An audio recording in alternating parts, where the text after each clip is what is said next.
when I became a travel nursing is what radicalized me. It is fully what radicalized me. I saw some shit. I never looked at birth or the system the same. And I just went down this whole rabbit hole of realizing that the way we provide care for pregnant people and birthing people isn't right. I was a labor and delivery nurse for 7 years, and I chose to have a home birth. Let's talk about it. My first memory of birth was when I was 5 years old.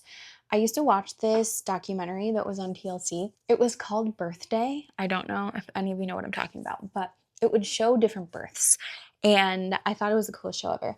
And this one woman was having a home birth in a tub. And I thought that was the coolest thing ever, to have a baby in a bathtub in your home. I told my mom, I was like, Mom, one day when I have a baby, can I have a water birth? And she was like, yeah, of course you can. Honestly, God bless my mom, because she's the most open-minded double earth sign I've ever met in my life. So that was like my first understanding of birth. I always knew I thought birth was cool, and I always knew that I thought birth was like a spiritual, beautiful experience. That was just innate in my body since I was 5 years old. Fast forward, I decided to go to nursing school. Lord knows why. Honestly, I didn't know what I wanted to be when I grew up. I knew I liked science, and I knew I was a kind and caring person. So obviously 1 + 1 = nurse. So I went to nursing school, and in nursing school, I was like, yeah, Mom, I can't do this. I cannot be a nurse. I hated my clinicals. I wanted to drop out so bad. And my mom was essentially like, no, girl, you're halfway through nursing school. So I was like, okay, I am going to stick it out for 1 more semester and just see if I can survive nursing school. That clinical semester was my labor and delivery clinical. I came home from my labor and delivery clinical and I was like, this I can do. This is the one kind of nursing that I want to do. I want to be a labor and delivery nurse and nothing else, and that's what I'm going to do. So I then made it my mission. Like, everyone told me, girl, you cannot be a labor and delivery nurse straight out of college. You need experience. You need to do med surg. You need to do this.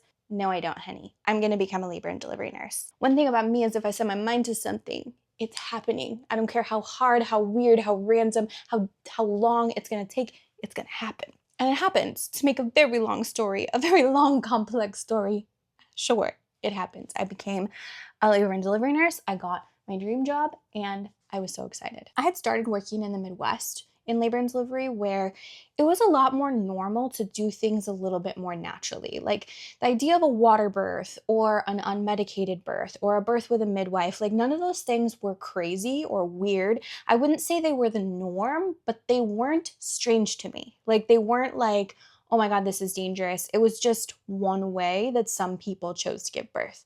So I never really thought anything of it. I genuinely, in the back of my mind, was like, I'm gonna have a water birth one day far, far in the future when I ever decide to have kids. That's what I'm gonna do. I then moved to Miami and I started working in Miami, and this was like right before COVID.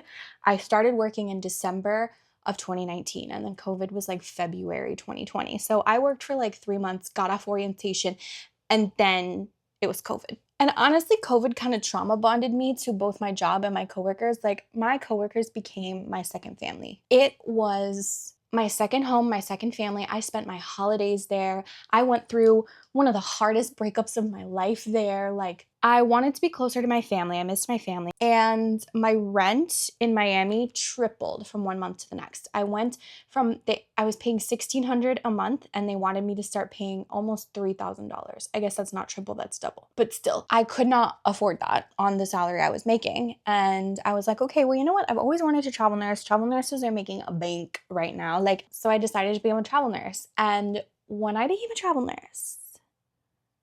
nursing is what radicalized me. It is fully what radicalized me. I saw some shit when I was a travel nurse. Like, I saw things that broke my spirit in all the ways I needed to be broken.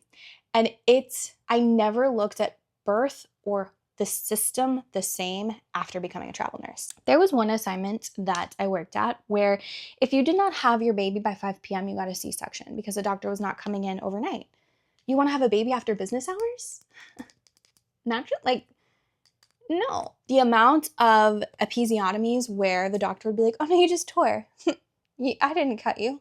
I watched it happen. Or someone would be like, no, I don't want my water broken. And then they would check them and break their water and be like, oops, it broke. I saw assault, violence, lying, shit that I went home every single night and cried myself to sleep, to the point where on one of my travel assignments, I was getting such bad migraines that I ended up in the hospital with a migraine that was mimicking stroke-like symptoms. Like they thought I was having a stroke. I had to be hospitalized for 2 days. And at the end of it, it was just, you're incredibly stressed out and you need to leave your job. Yeah, who would have thought? So I left my job travel nursing and I was like, okay, I'm gonna go back to a place where I'm known, where I can do the most work that I can inside of the system and actually make a difference. I got a yoga teacher training, a trauma-informed yoga teacher training, so I learned how to do things from a more trauma-informed perspective. While I was there, I literally met someone in the bathroom who knew someone who did trauma-informed labor and delivery nurse work, so I started talking to her, and I just went down this whole rabbit hole of realizing that the way we provide care for pregnant people and birthing people isn't right. Isn't okay. And all of my moral rejection that I was feeling was not wrong or bad or weird like I felt it was. It was, in my opinion, the way we should be feeling if we really sit and look at the way things happen. I tried so hard to make a difference from the inside out, and eventually I just kind of felt like I was running into a concrete wall and continuously getting concussed. I was writing people up, I was joining committees, I was doing my darndest to try to change the way we did things. For me, it was never about, oh, I want to make sure these people have a vaginal delivery, or I want to make sure these people breastfeed. I want to make sure, it was never about, I want to make sure these people do birth the way I would want birth done. It's not about that at all.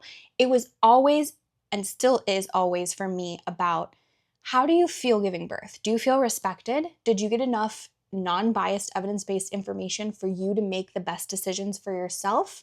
Did you feel empowered to make those decisions? Or did you feel lied to? Did you feel coerced? Did you feel like your autonomy and your power was stripped away from you?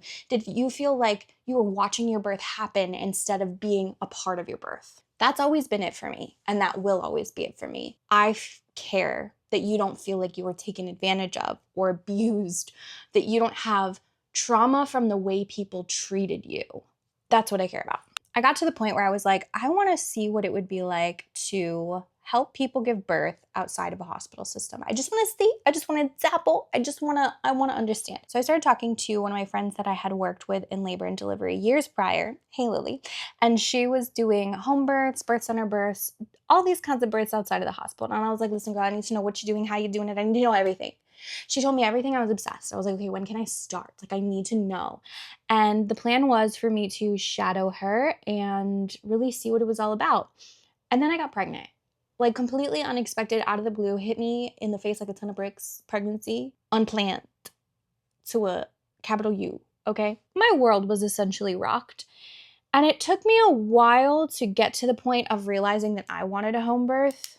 But here's how it happened. I started to get extremely anxious. Every time I'd go to work, I was extremely anxious. I was freaking out. I was like, I can't go to work. Like, oh my God, like I would just get shaky and nauseous and anxious.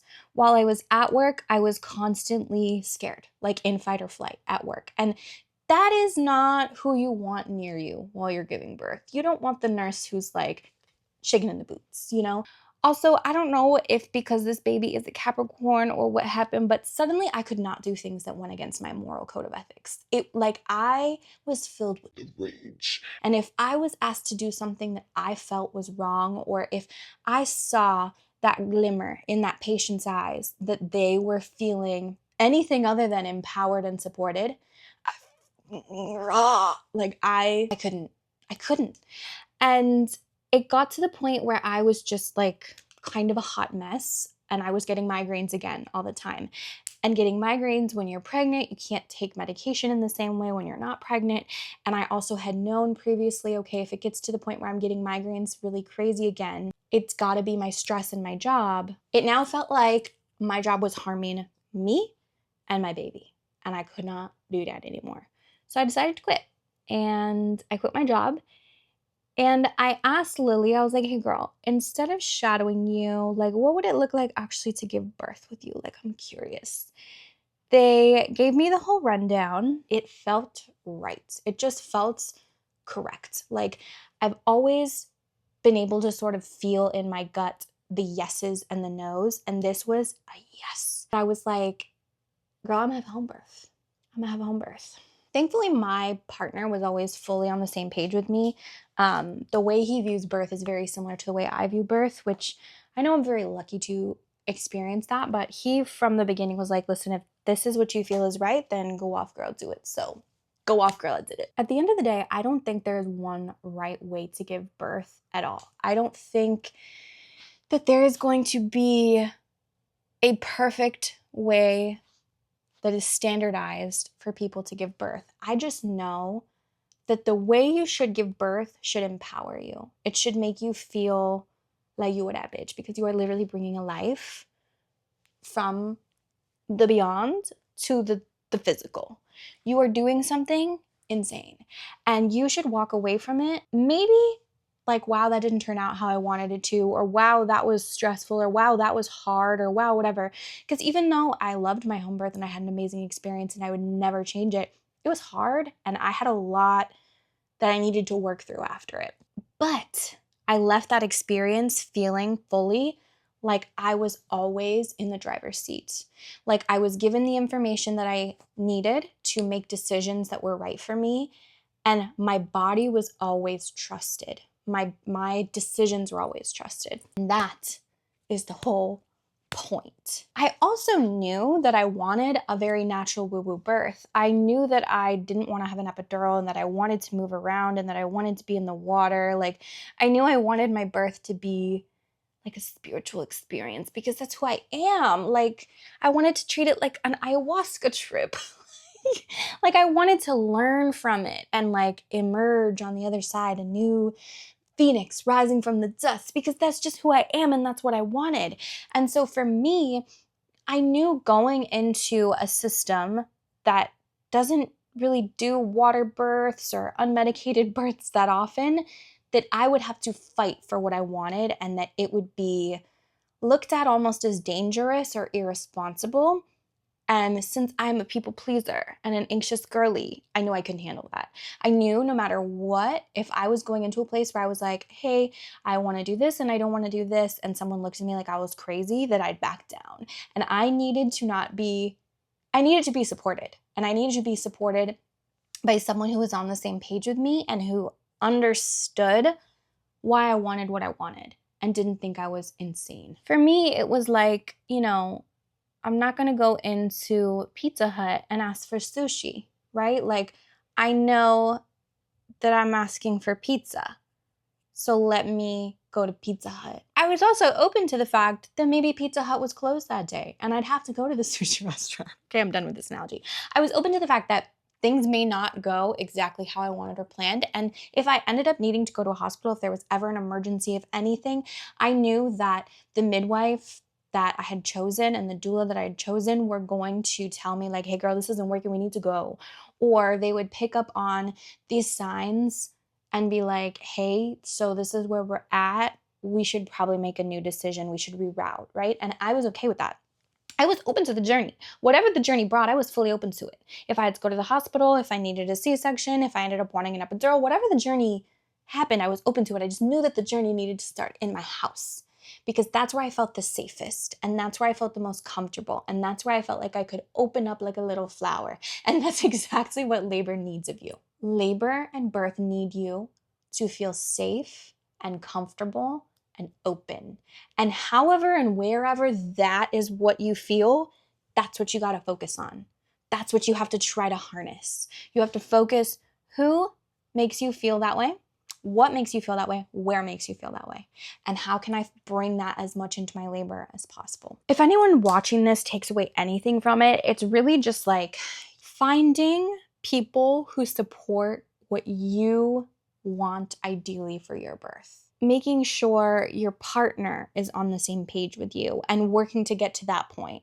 Making sure that you're picking a provider who is on the same page with you and isn't trying to coerce you into doing something that works better for them or that they want. You know, looking into the facility that you're giving birth, what is their C-section rate, like their primary C-section rate for first-time moms? Understanding, are they a baby-friendly hospital, right? These are things that really impact your birthing experience. Do they focus on breastfeeding? Do they allow time for skin to skin, for the golden hour, for all of those things? You have to figure out what's important to me, and does the provider that I'm seeing, does my partner, and does the location that I'm choosing to give birth honor those things? It's not about controlling every aspect of your labor and your birth and making it look exactly how you want it to, because if that is your mindset, you're gonna drive yourself insane. Because birth is all about surrender and releasing control. So the more and more you like grasp onto, oh, it has to look like this, the less it will. I know this from personal experience. I wanted to give birth in the water. It was not working in the water. I had to come to land. I have an earth sign. I literally gave birth in this bed, and I wasn't planning on giving birth in a bed. I always pictured it in the tub, but it was working in the bed, so we moved to the bed. You have to be flexible and open and comfortable, but make sure that at the end of the day, you are seeing someone who's going to inform you, provide you with education, provide you with choice and autonomy. I would also, if you're like scared of the safety aspect of a home birth, really encourage you to look into the statistics of babies who need to go to the NICU after birth, babies who need to go and get oxygen or any other sort of like resuscitation measures after birth. When you really do a deep dive and you really look at things, there are things that can go wrong in birth in any location. But for me, the more and more deep dive I did, I was noticing, interesting, the more interventions there appear to be, the more problems there appear to be. I would personally like the least interventions necessary. And so that looked like a unmedicated home birth, which my choice was right for me, but that doesn't mean that it's going to be right for everyone else. And that's the whole point. We need to be under the care of someone and in a system that instead of saying you need this and you need this and you need this and it all needs to look the same, copy paste, honors you as an individual and a person for what you want and you need, and allows you to make informed, educated choices towards that. Because what was good for me might be the opposite of what's good for you. At the end of the day, I do not care if you breastfeed, if you get a C-section, if you want an epidural, if you don't, if you want to push upside down on your hands, on your knees. I don't care. As long as you know the risks and the benefits and you've chosen what's right for you. As long as you felt empowered and informed and autonomous. That's what I care about. That's what I cared about for myself, and that's what I care about for everyone else, for the world. That's what I hope everyone can have. And I don't want to hear healthy mom, healthy baby should be the goal. Okay, that's the bare minimum. Bare minimum. So anyways, that's why I chose to have home birth. If you want to talk about it in the comments, I would love to have a conversation. A nice one, okay? I'm a Cancer moon. We've got a lot of feelings here. I'm very sensitive. Thank you for hanging out with me today. That's all I got. I will see you in the next one. Bye. 1, 2.